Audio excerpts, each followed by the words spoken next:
Question commentaire, questions and comments. The honourable member, just be fair, the honourable parliamentary secretary.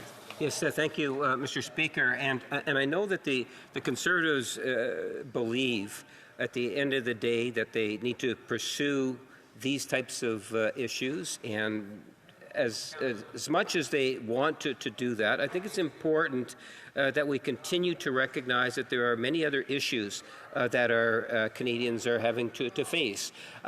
Issues that deal with legislation that we're bringing forward as an example. And the question I have for the member across the way, what does he envision in terms of just time in having to discuss this particular motion and the motion that he has up for yesterday? Some might think that they're using it as a mechanism to prevent legislation from being discussed.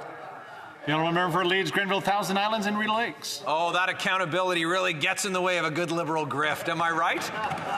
Anything but taking a minute to talk about how they're lining the pockets of their well-connected buddies. While Canadians are lined up at food banks in record numbers, food banks in my community and food banks in communities right across this country have seen their use double, having to expand their hours so that they can serve people, their groceries in between shifts at 2 jobs. These are people, we've got 1 in 4 Canadians saying that they're going to need to use food banks. Well, that's not the unemployment rate. So these are people that are working who can't afford to feed themselves and feed their families after 9 years of this NDP Liberal government. And why? Because it's $60 million to 2 yo-yos in their basement in the Arrive scam. It's $1 billion in the Green Slush Fund with a hand-picked Liberal chair. It's example after example, $21 billion to their buddies in the consulting class in 1 year alone.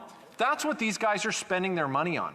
And so we need to expose that because we need to stop it, and we need to get Canadians their money back because they need it. They need every single penny. So I know it's real inconvenient for that member and for these Liberals to talk about the consequences of their actions, but that's what our job is here, even if they continue to defy the will of the majority of democratically elected MPs, and that's how we know after 9 years that their time is up.